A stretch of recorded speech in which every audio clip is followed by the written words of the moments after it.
So when does Destiny come out? Soon. I know that, but what's the date?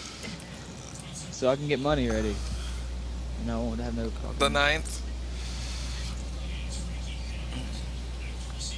Okay, the stream's back up. Yeah, I hear it. I Okay, hear it. sweet. Alright, sorry about that, guys. Technical issues. They're working too. If if nobody heard anything that I said, I'm um, gonna turn it down. we have Skill over here on the left, How we and doing? and we have Velocity taking the place of VK today. What's up? So Hey there, Velocity. Velocity's a teammate of mine from Call of Duty. We've played MLG, Black Ops, MLG Ghost, if you consider that a great MLG game.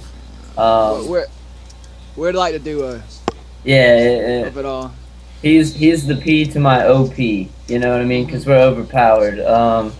He's probably we're really keeping a close eye on the competitive scene of Destiny. If you look on the MLG website, there's over like I think maybe 200 plus teams signed up right now, or something like that. That's an amazing turnout, and we're gonna be keeping an eye on some of the pros and stuff, giving y'all updates on what's going on with the competitive scene. One update I do have: no private lobbies on release date. It's going to be a DLC.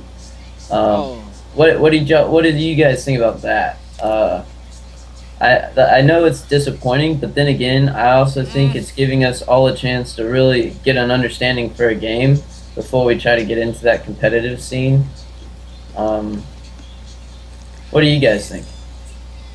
I think that it's probably a great idea to not have the private lobbies out yet, because you will get those people that will literally just play PvP and just grind out for, or might even miss the entire game altogether and just try and do competitive, and without the full understanding of the game, you're going to lose out, because you're going to need likely need the gear and the weapons to compete. We don't really know how the private lobbies would work, whether gear balancing, or if it's going to be like the Crucible, where it just in private lobbies it does the whole whatever you call it. Load in like when you're. Well, no, I'm talking about the stats, whatever Oh, right. the blending, or the curving, or whatever it's called.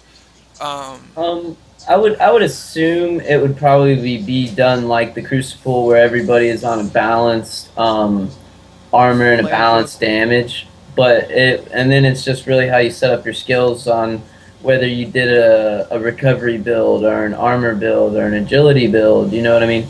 I think that's really going to be the difference in competitive, or at least right now, that's what I figure. Yeah. And there again, it's one of those things where Bungie's history with making some of the best matchmaking experiences. I don't know if y'all remember Halo 2, but you could literally click on your friend, hit play game, you jump into their lobby, you could talk to them, and it was flawless to go do dubs with another person. Or like go, if you wanted to 1v1 somebody that's talking trash in the last game, you went to recent players, clicked on their name, invite the game, and it was just that easy. And I'm hoping, maybe by releasing the private lobbies a little bit later, there's an opportunity for them to make it a little bit easier than the Xbox Live party system, at least. Because that thing's pretty horrible. Yeah, I'm hoping. so Oh, go ahead. go ahead. Well, I'm saying I'm hoping that in the next Xbox update, which I think is next month, that they do something about that party system, because it needs to be fixed. I mean, that's a whole nother topic for a whole nother day, but that's one of the biggest problems with Xbox. I don't know how that works for PlayStation. I haven't heard any complaints about PlayStation, but the Xbox party system is just awful. I agree. And I think that affects the value of any game that you're trying to play, whether it's Destiny, Call of Duty, any game that involves multiplayer and teamwork. That it's going to affect your gaming experience. Oh, absolutely. And I know a lot of us on Xbox have shared this frustration about trying to get into a game with a friend, and it just takes so much of our actual playing time that it can be very frustrating. You know, if it takes you 20 minutes to try to get into the same lobby with your friend, that was, you know, potentially 3 or 4 games you could have played, or, you know, that's a struggle. And I know Destiny had that struggle for a while where you couldn't even pull up your friends list and stuff like that in the beta. So I'm sure by taking their time and releasing it a little bit later, they'll be able to work all those kinks out and make it really fluid and seamless to be able to go into the private lobbies. At least that's crossing my fingers, you know. It's one of those things that I just hold Bungie's reputation so high that I just think that that's why they're waiting on that aspect. The demand's there. You can see it. There's tons of people asking about it on the Bungie forums, on the MLG, all the teams that have already signed up. You know, that's like 5-people teams or 6-people teams most of the time, you know. Yeah. So that's a substantial amount of people. So we'll see. I really hope that maybe some of the Call of Duty pros come back to Halo, and you know that's kind of what they all started on, or at least like Nadeshot, the big one. He started on Halo, so maybe he comes back. Well, several actually. Asian guy. Yeah. But there's the thing is the Halo foundation was set a long time ago. Yeah. For Call of Duty. So, you know, it wouldn't surprise me if maybe some of the older guys from the pro community come back over to the pro circuit of Destiny. Just because it is kind of a mature game to figure out, too, with all these armor stats and abilities. And it's more of a World of Warcraft style where you got to take some time and really learn the players and learn the stats and to be able to excel or be able to give yourself an advantage over the average player, you know. All right. Before we get on a different topic about the DLC, when they release the DLC, is it going to be like free DLC, or do you have to pay for it in order to play it? Well, it depends, because that's a great question. That's actually a good question, man. The DLC, if you buy one of the limited editions, you know, like the Ghost Edition or the Guardian or anything other than just the basic game, it comes with DLC. So you get the 2 DLC with it, and the DLC after that, I assume, is kind of like another game. Like they'll release a separate installment. Yeah, like an expansion pack. Exactly. Is the way I to put believe it. when we look at the DLCs for Destiny, I believe you can really look at them as being expansions where they're going to be adding more instances, like more strikes. See, we're only going to get 1 raid right now, I believe. Yeah. So that's going to be the main thing, is like, you know, after several clans have started to master the raids and have all the best gear in the game, they're going to add another one just to stump us for a couple more months. You know what I mean? Well, that next one's coming in December, so... I meant like the DLC, but I meant the lobbies. You said those would be a DLC. Those will probably be patched in. That would be my assumption. So like, it'd be like a patch or an update. You wouldn't have to pay for it. No, that'll be something that probably gets, like, you know, a patch or an update or something. They'll just probably one of those updates while you sleep, your Xbox automatically cuts on in the middle of the night. Yeah. But it happens a lot. Yeah, it's probably one of those. And that's really similar to Titanfall. When Titanfall released, it's a Xbox One exclusive. It didn't have private lobbies, and honestly, we personally had the struggle playing in a competitive team on Titanfall, where we had a great record, and then they changed the competitive rules halfway through a season, you know, to make it more competitive. I agree, but the problem was that when it made it on a more balanced level and everything, our methodology for how to win kind of went out the window, you know, because we were so used to doing the same thing. And so when you see these private lobbies getting released later, even then we saw that the entire game of Titanfall changed after the late release of the private lobbies. So who knows, you know, maybe if we do have some time to really digest the game and get an understanding, we'll have a better idea of what will make the game really competitive, fun for the viewer, That is the true thing that's going to make the game an esport or a competitive, is a theater mode or a theatrical mode where you can watch games, be a spectator of the games, and be able to see the guys calling the supers and be able to, you know what I mean? So, and this game is so vertical that I think that's going to be very hard to do. When you got a hunter triple jumping and calling in their golden gun, that's going to be a hard thing to try to track across the screen and capture in a competitive format. So we'll see. It'll be interesting. Yeah. So, I guess we can go ahead and get on our topics. Darth Josh just posted about the canceling of so many people's Ghost editions, and since that was literally our next topic, which was we're going to talk about the pre-order recalls, and since Skill, you're the one that actually mentioned that to me. I had no idea until you said something about it. You want to go ahead and explain what happened there? Well, IGN broke the story, or at least to my knowledge, they broke the story, that Best Buy was contacting customers via email, telling them that they did not have, due to stock shortages, they could not fulfill their pre-order, and they had already put down payments on these pre-orders. So what Best Buy did was they offered a $50 gift card and a link on their website to go ahead and buy the digital Ghost edition, so that you would come out on top with the gift card. But Walmart actually ended up doing the same exact thing, but Walmart didn't offer the gift card or anything. You just got the full refund on your pre-order. But what was interesting about that was Activision went to those retailers and allotted them a certain amount to sell. And apparently they just didn't think they were going to hit those numbers, so they didn't put a counter or anything on their system, or they didn't allot their certain stores certain amounts. So when everybody was buying them up and they're selling out left and right, they didn't necessarily stop taking orders online, and they didn't stop taking orders, and now they have lots of customers upset because they got an email a month later saying, sorry, you're not getting what you thought you were, and that, as a consumer, and especially when you think you got something that's potentially worth a lot more than it was 2 months ago, right? I mean, I would be extremely upset if I was one of those customers. As a competitive gamer, as a rager, I'd be really pissed.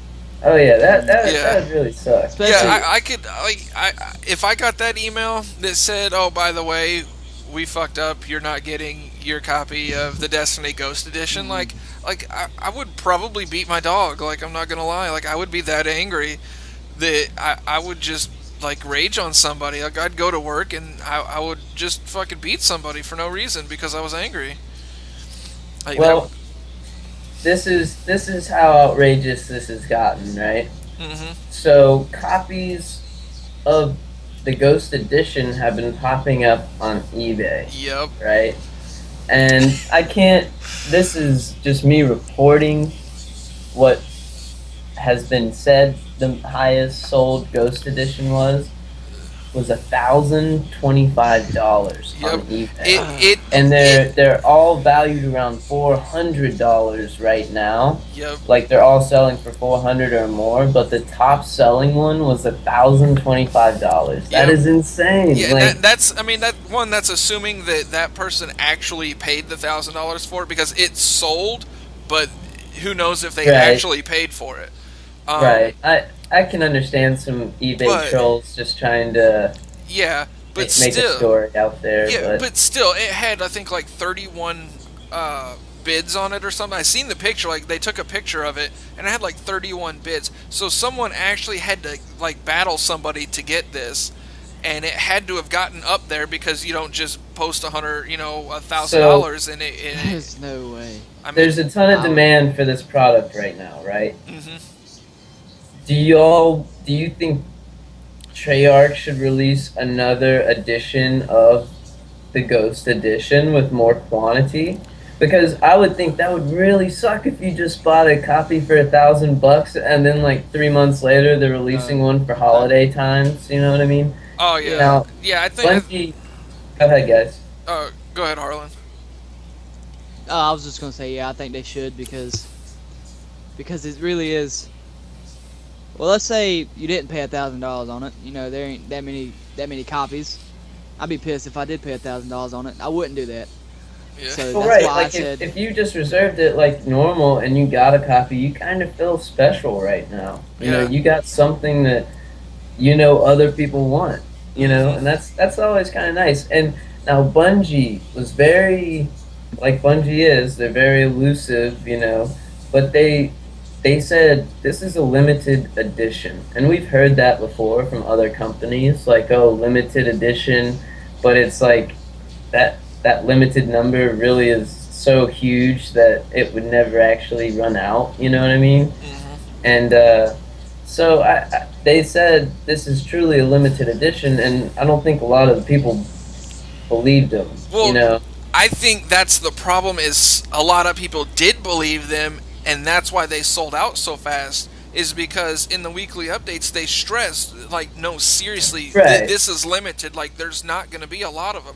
And I think people either A, panicked, or B, just decided that they had to have had it because it was so limited. I think if they would have just, just released them, and then people were like, oh, well, I'll probably get it later on down the road, and not even worried about it, and got a lesser edition, or like, oh, well, maybe I'll buy the Ghost on eBay or something like you do with Well- Call of Duty stuff.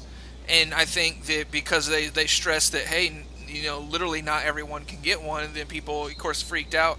Just like, this is really random and off topic, but here in Toledo, we had this water crisis, and some of you may or may not have heard about it on the national news.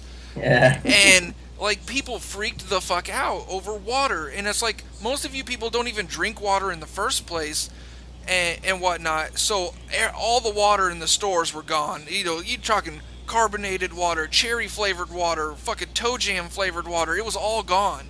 And just recently, yesterday, they said that they had to dump a bunch of chlorine in our water because the levels were high. And guess what? Today, all the water's gone off the shelves again. They didn't say anything about it like being unsafe, but it's just that mentality of saying that if something's rare or limited, that people automatically want to go out and get it. And I think that's the same thing. Ronnie 2K started this. Limited diamond cards. Oh, right. It's all the same. Well, we had, along with the outrageous prices, like, Moose, as someone that has the Ghost Edition pre-ordered now, would it kind of upset you that maybe they might come out with a second release or something for holiday time just because they know the demand is there? Not me personally, because I've already paid mine off. But assuming that I didn't, and I was trying to get one now, yeah, it could. I mean, I guess it really depends on you and your mentality of collector's like items and things. Yeah, like how you feel. I don't know. For me, I'd probably be a little bit butthurt about it because, if I try to get it now and I can't, and say I'm one that doesn't, have the money to do it just, whenever, then, if I saved up for it and I couldn't get it, and then I don't have the money, and then all of a sudden, hey, it's available. It'd, I guess piss me off a little bit. Yeah, I saw in the chat, some of the guys were talking about their pre-order struggles, and, I had the same thing. I kind of got whiff of, I heard, this is kind of how it went down for me. I heard PlayStation pre-orders were sold out, the Ghost Edition. And when I heard that news, I was like, man, Destiny is, I've been waiting for this game, I feel like, for 10 years, So it's like, I'm going to do it. I'm going to just go ahead, throw the money down. I'll sell it if I don't like it. I'll keep it if I love it. You know what I mean? And so I called my GameStop. I have $45 down on my Destiny reserve already. Now I'm just wanting to transfer that over, to my Ghost Edition. And, I'm on the phone with the lady, and she says, sorry, you got to come into the store, right? And it's like 7:30, the day of the announcement or whatever, that night, right before the store closes or whatever. Mm-hmm. So I go in the next day at lunchtime, like 11:30 a.m. Go in, the same lady's in there, say, hey, I talked to you on the phone yesterday. I'm trying to reserve my Ghost Edition on Xbox One, and she like cringes and she's like, ooh, yeah, about that. Yep. You Yeah, know, see- and I was pretty disappointed at that, only because I already had the money I had enough money on the game reserved to just transfer that over, you know, but because they don't, you know, it's their policy not to do it over the phone, I guess, and they didn't want to bend the rules for me, so. Yeah, whenever I called, like, I literally called 2 minutes after the Bungie update, or the weekly update when they announced it, and the GameStop was like, what is that? Like, we don't know anything about it. And I was like, well, it was just announced 2 minutes ago. And he laughed, and he's like, oh, we haven't got anything about it yet. And so I literally called every hour, and they said, you're going to have to call back tomorrow. After about the 4th call, they're like, well, you're going to have to call back tomorrow because it'll probably update overnight or something. And I ended up calling back literally at 10:01 a.m. when GameStop opened the very next day and got it. And he said that the system updated at like 7:30 that night. And, you know, I was lucky enough to still be able to get one. Well, not all of us are like known by face and voice recognition over the phone with our GameStop people, so yeah, you know, I know they don't pull strings for me like they do for you, I guess. You know?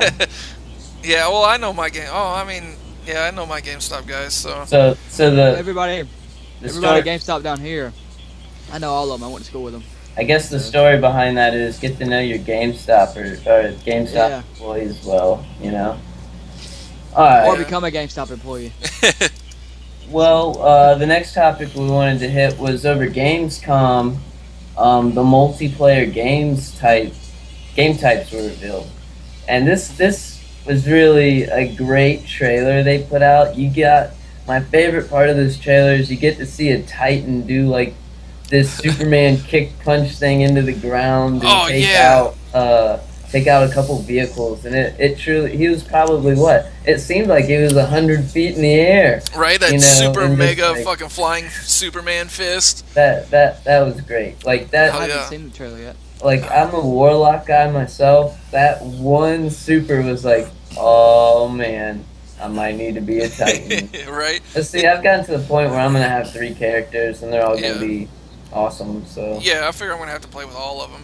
But yeah, I'm definitely going with the Titan. That's my choice because I had Hunter during the beta. Yeah, and I like the super. It's just I believe though that super is a lot weaker. Wait, I have news.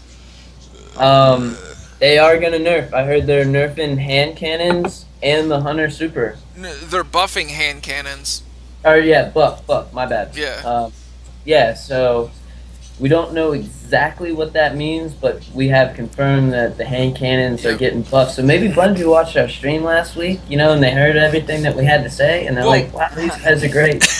Well, in the last video that I made about how to make the hand cannons better, I tagged some of the Bungie devs, and Josh Hamrick replied to me, and he's like, you know, have faith. So I'm hoping that they took some of those ideas and suggestions. I don't know if it was smarter than us. They thought of that stuff like probably. Ago. Well, I'm sure there was other people than us that just you know were harping on the same issues.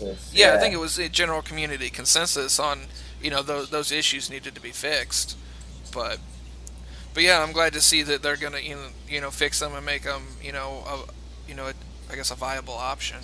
They're also buffing the pulse rifles as well. Yeah, which is really cool because the pulse rifles were really good. It's just the charge time seemed too long. See, I didn't feel that at all, man. And so they're making one of my favorite weapons even better. That's awesome. You know what I mean? Like I preferred that over the shotgun, honestly. Yeah. And I don't know, I had a lot of fun. And there's nothing like making people disappear after you shoot them. They just like, go out to orbit, see you later, eviscerate, I think. Yep.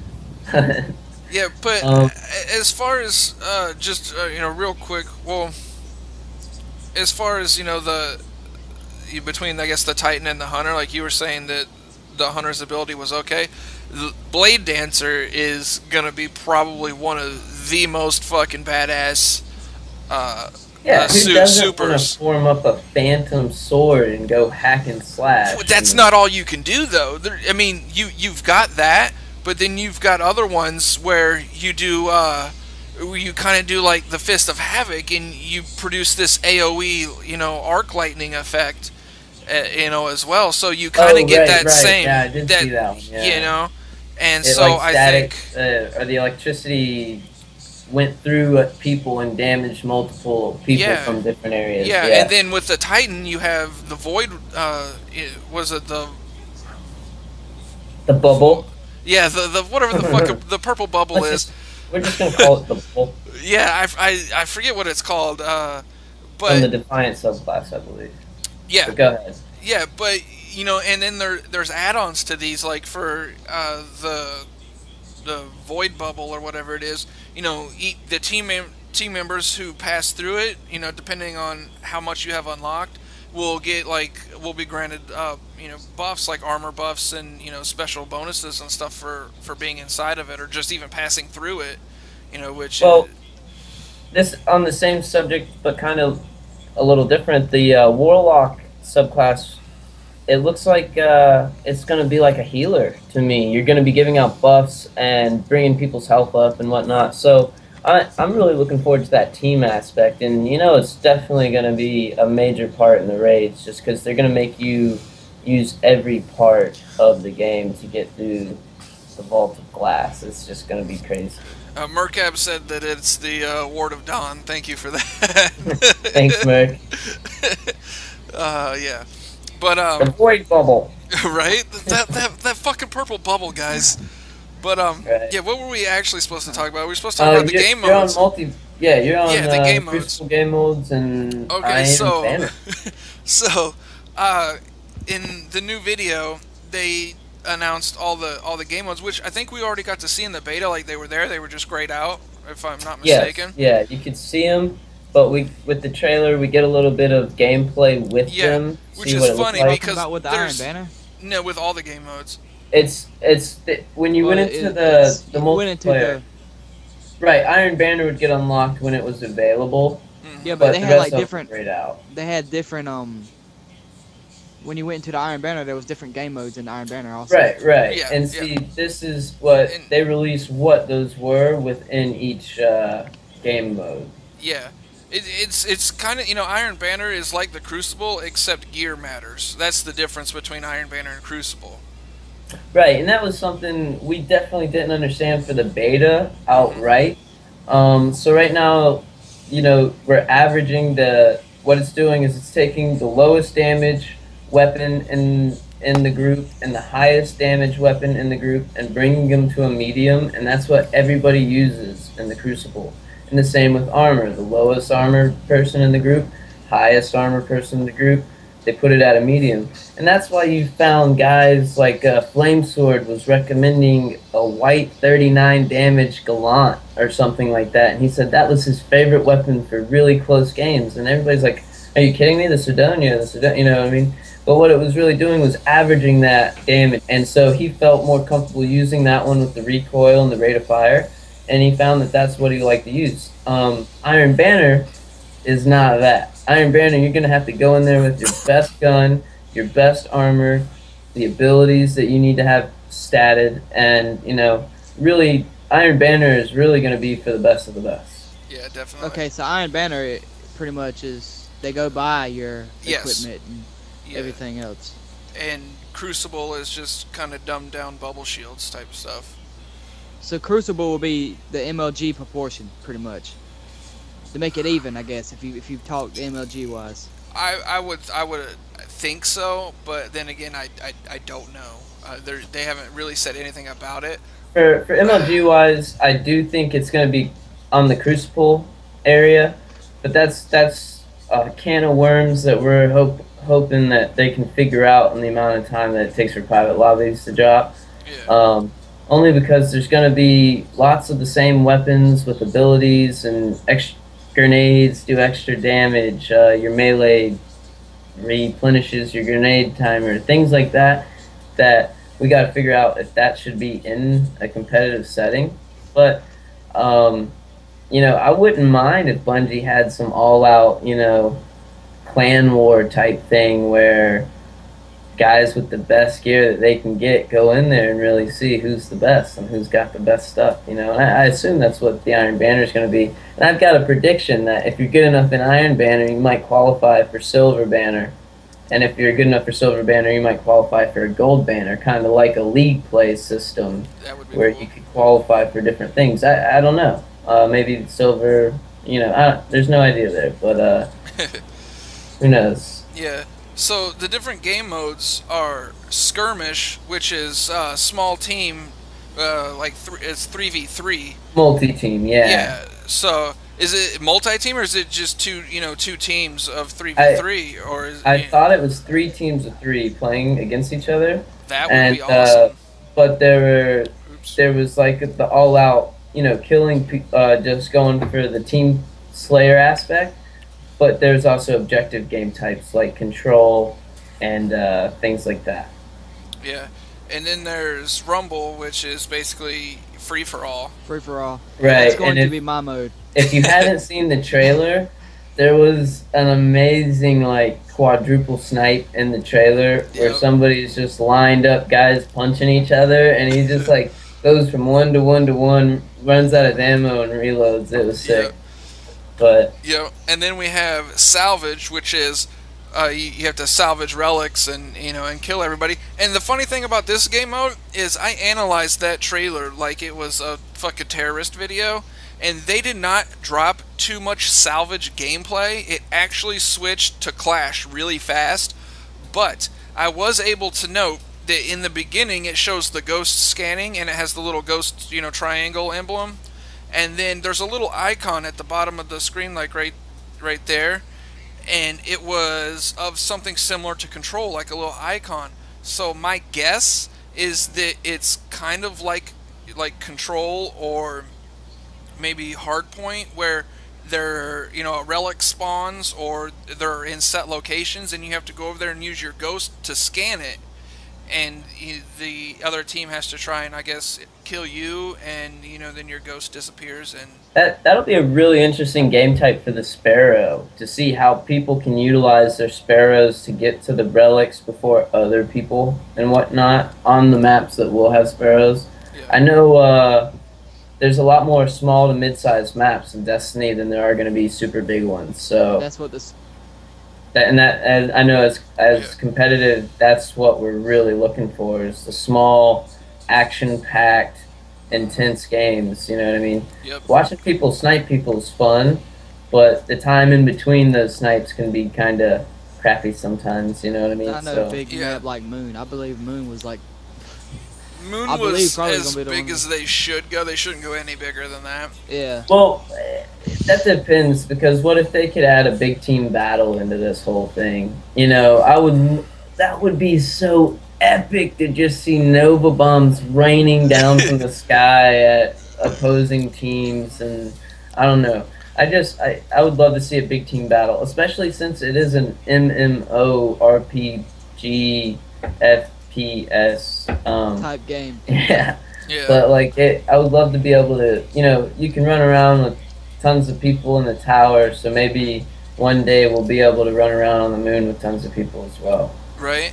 And then there's Clash, which is basically team deathmatch. Team deathmatch. Yeah. You're working together as a team. KD's important. Yeah, pretty much. And then there's Combined Arms, which is basically team deathmatch with vehicles. So it's basically the Halo version of team deathmatch. Now I got a question. In the trailer, some of these had things underneath it that said revive your teammates, right? Yeah. So in the game types that had that written underneath and do you think if you revive your teammate in time, they don't get the points for that kill? Or something like that? You know how there's a timer to get to your teammate? Yeah. And pick them up? I wonder if that's how it's going to play out in the multiplayer, because some of those game types had revive your teammate and win, and some of them didn't. So I'm not sure.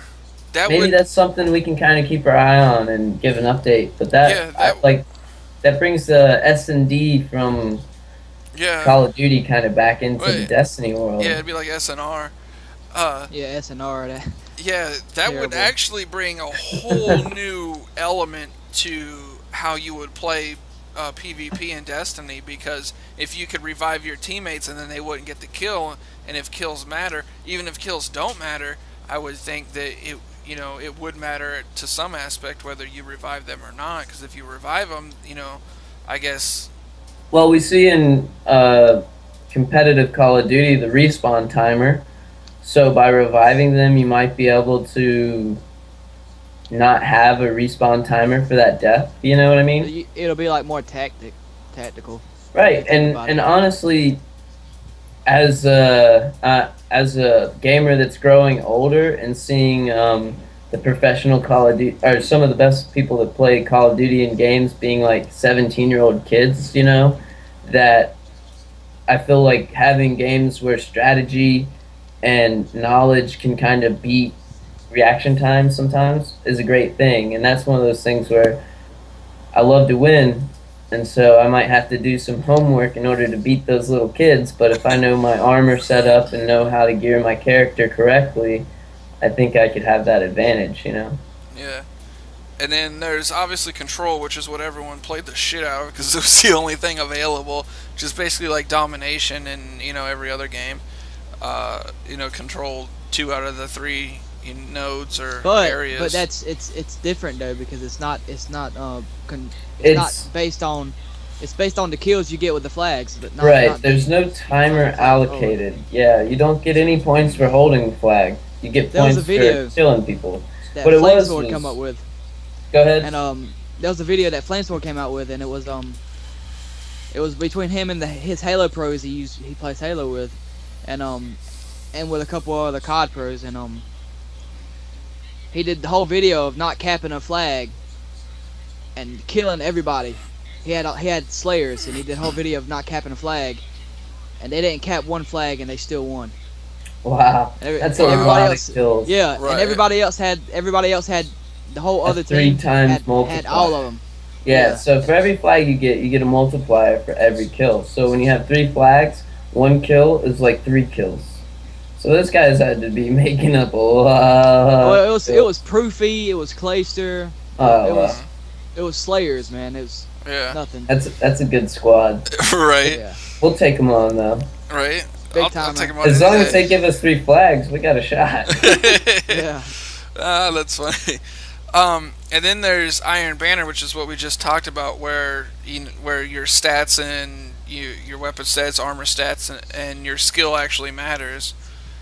And all right. Well, since it's Iron Banner, excuse me for interrupting you, but since it's Iron Banner, someone said, well, what about the Bronze Banner, if there is a Bronze Banner? Right. Put that in the chat. Yeah. I think it could go probably irons, bronze, silver, gold, and as time goes by, who knows what they add in. I'm really interested to see if Bungie goes the distance to maybe do like holiday related tournaments maybe, or holiday themed gear or stuff like that, kind of like the WoW approach to the themes. They made a $10 million commitment to bring fresh content daily for the next 10 years on Destiny. So I think that would be a great slot to fill up some of their time, is doing holiday themed experiences, you know what I mean? And it's really going to keep people interested in their game. They're not going to be, a lot of people's not going to be bored after the year if they keep coming out with content that you can just keep adding on to your character. And absolutely, and most of the time with DLCs, there comes achievements that come with it, and I know a lot of gamers play games just for the achievements. You've gotten all the fulfillment that you can out of the game, but you just want that gamer score or whatever on your next to your gamer tag. Yeah. So you'll keep playing the game just for those achievements. I know I literally sat at a lake in Wintergrasp on World of Warcraft for hundreds of hours trying to fish out all the little special things you could get for fishing on World of Warcraft. So I'm kind of hoping they add things like that into the game. In World of Warcraft, they had seasonal quests that you could do. And if you got 3/4 of the quest done and you didn't quite finish it in time, it would come around next year and you could do it, or you could finish that quest that you really wanted to do. And that, that's kind of some of the things I'm really looking forward to, or hoping that can be added into Destiny. But oh my God, what I was about to say.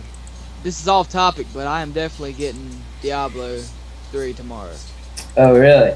Yeah, I'm gonna try it. I haven't. See, it's coming out on next gen tomorrow, and I was like, well, yeah, I'm definitely gonna try it. I'm probably gonna get it as well. Just because it's new, man. It looked really good on the one. Yeah. I built a custom PC just for that game when it came out. I poured my heart and soul into it, and I've taken such a long break from it now that I think I'm ready to pick it back up on the sticks.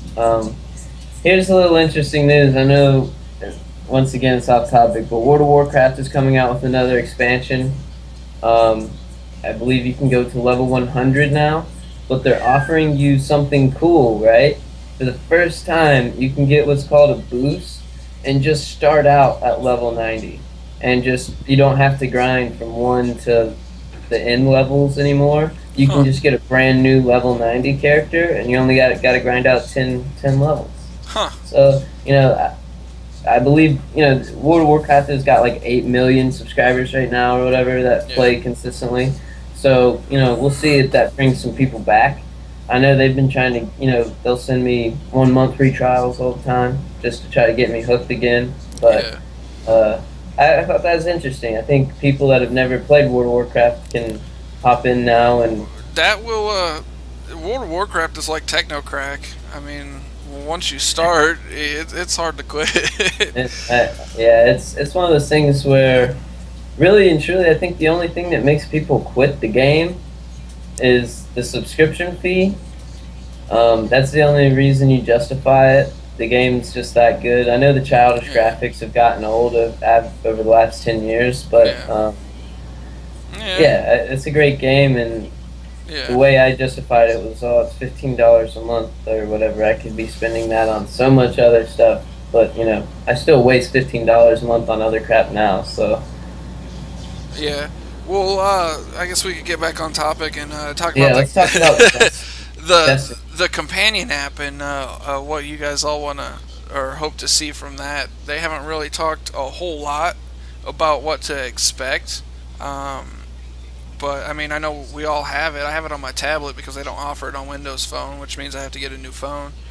But but I know you guys have it on yours.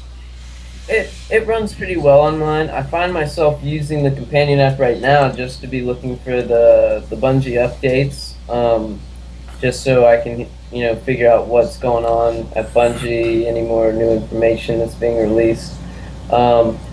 A lot of the Grimmer cards that were released didn't actually have information and whatnot for the beta, so I couldn't really get, at first I thought that might have been a glitch in the app or something, and they're going to be figuring that out, and then this time we're waiting for the game to come out, we would have been able to read those Grimmer cards and get the background, and just getting us salivating even more for this game to drop, but it still hadn't updated those. I don't think they're going to release that information until the game drops.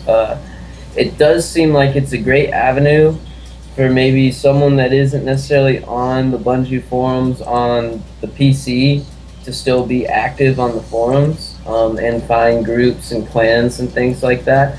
I know the PC version of the companion app, at the Bungie site, is much better in my opinion, just for being able to find clans, look at, having a big screen and everything is always better than an app. But in the trailer we got for the app, we saw that you could change your gear for missions. So if me and you and Camping wanted to go do a strike, right? And we talked about it in the afternoon, and we planned it for 9 o'clock at night, and we were going to get on.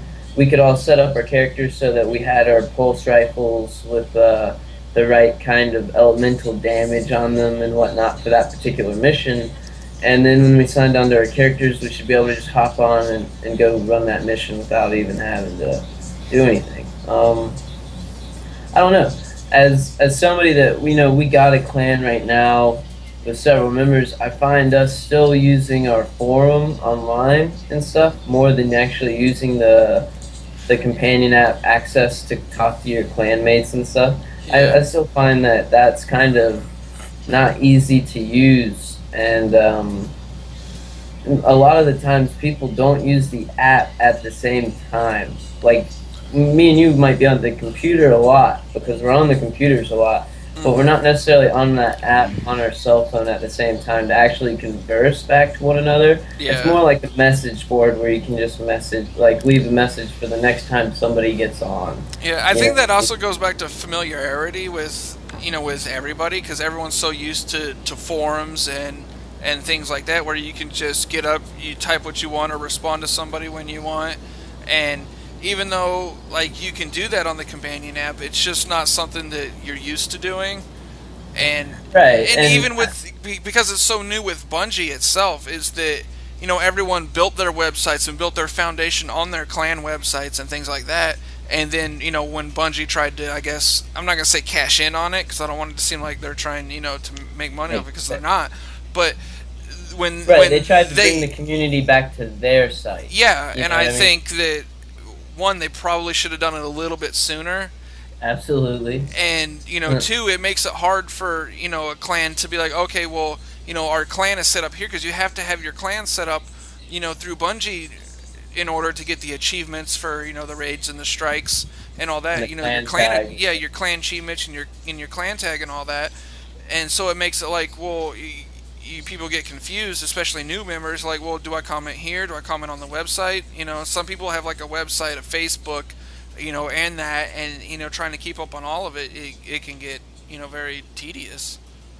Right, and right now it seems to be like the biggest clans on Bungie, the sites seem to be more of like fan clans, like fans of Datto, or fans of more console, or fans of a great forum, but they don't seem to be like guys that are actually going to be like trying to be or try to be the clans that are first to do game breaking content, or try to be the clan with the best overall KD on multiplayer, or you know what I mean? Yeah. So it'll be interesting to see where all that kind of falls, especially since MLG is its own avenue with its own forums for competitive playing, where once again, that's a whole nother divide for where do I talk to my friends, where do I post, Right. So we'll see about it.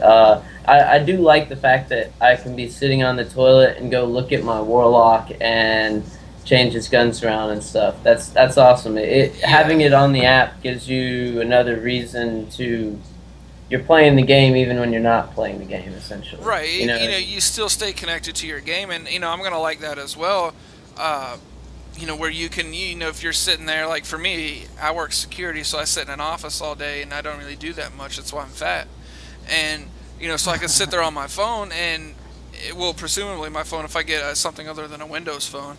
But theoretically, I could sit there on my phone, and if something pops up on Twitter or something where there's a piece of gear or something like that that I want, or if I just want to play around with my guy, change up some stuff, or even in the the armory or whatever, when we found out that the Sidonia was on sale for through the gunsmith or whatever. Yeah, you can check the vendors. That's pretty awesome. That's what I like, is you can sit there and check that, and if there's something there, I'm hoping that you'll be able to buy it from the app. That's what I really want to see, is you can interact with the game through the app. So if something's on sale and you're at work, or you're at some family dinner or a bar mitzvah or something, and you're sitting there, you're like, I really need this, and you can buy it from the app and have it in your inventory when you get back to the game. So you wouldn't have to call home and get your wife to do it. Yeah, so I wouldn't have to call somebody or beg a friend or my wife or somebody and be like, get on my guy and buy me stuff,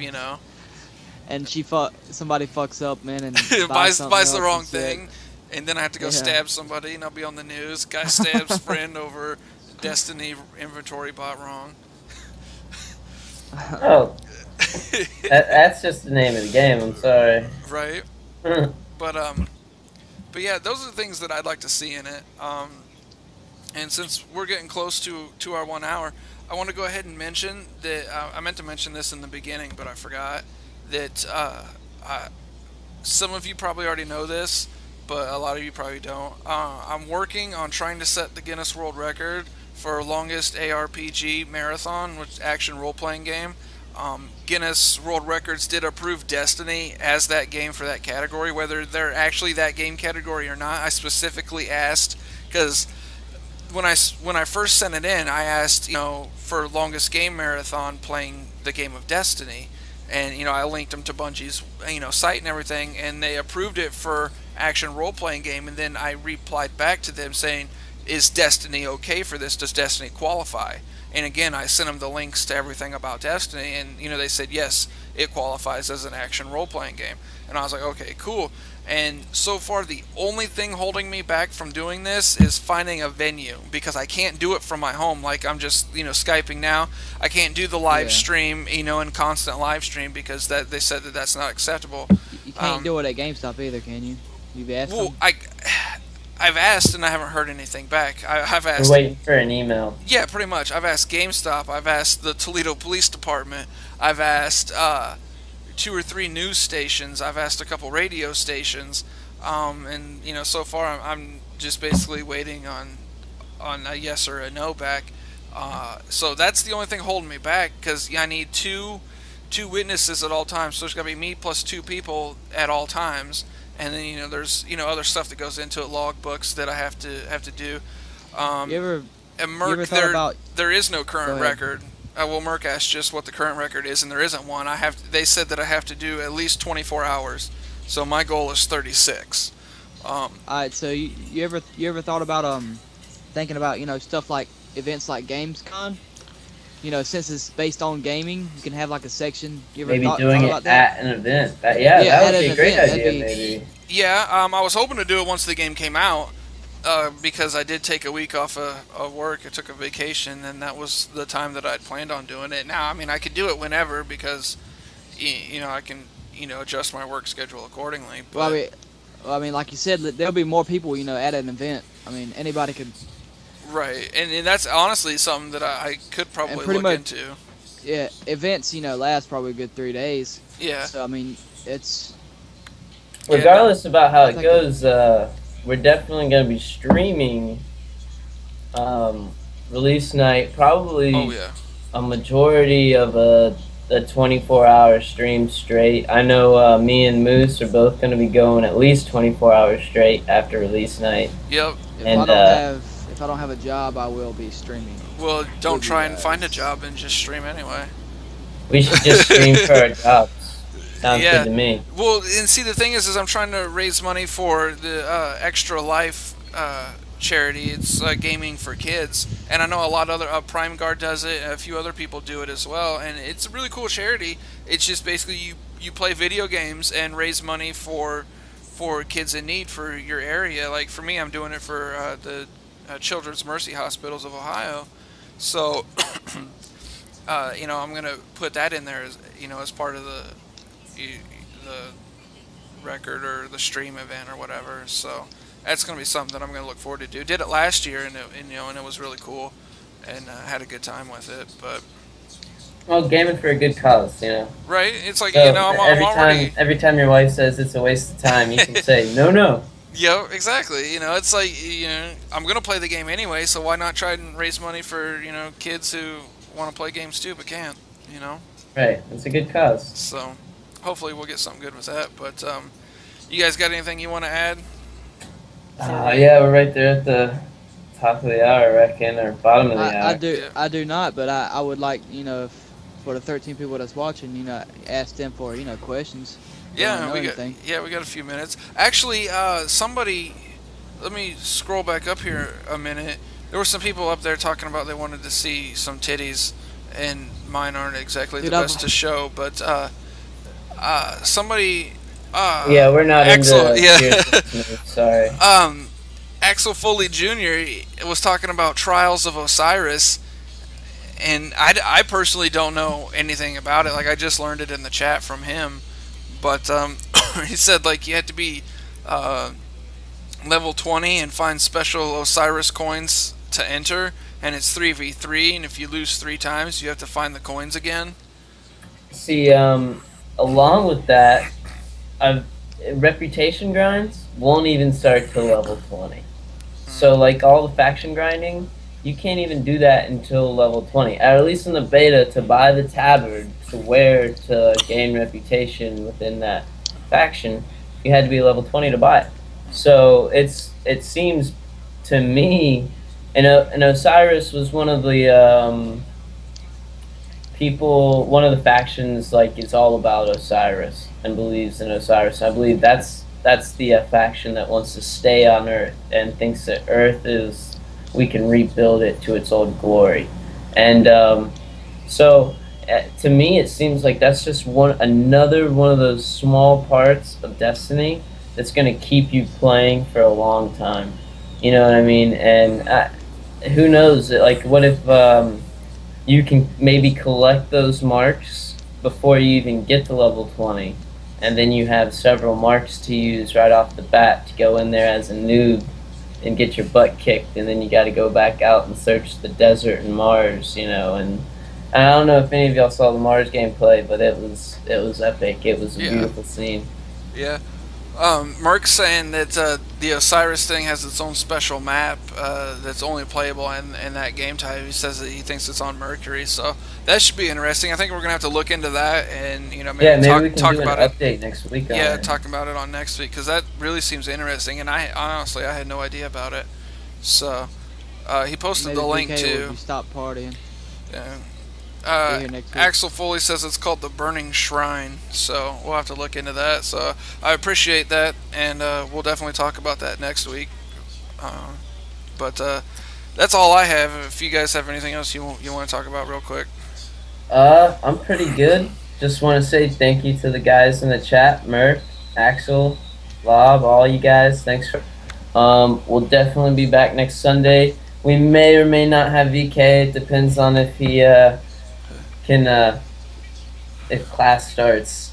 If class starts, he's gonna be laying off the party in a little bit down there. He's down. He just moved down to Charleston, so it's a good. I forgot he's not in USC no more, is he? Yeah, Charleston, and it's first week of classes. I think start next week, so I'm sure he's having a great time, dreading the school's about to start. But. Yeah. So yeah, we'll definitely be back next week. Appreciate everyone coming out, and again, if you guys have any topics that you want us to cover, feel free to hit me up on Twitter at Destiny in Depth, and we'll look into it and cover it for you. So, all right, guys, thanks for coming out, and talk to you guys later. Peace. Peace. Flame sword.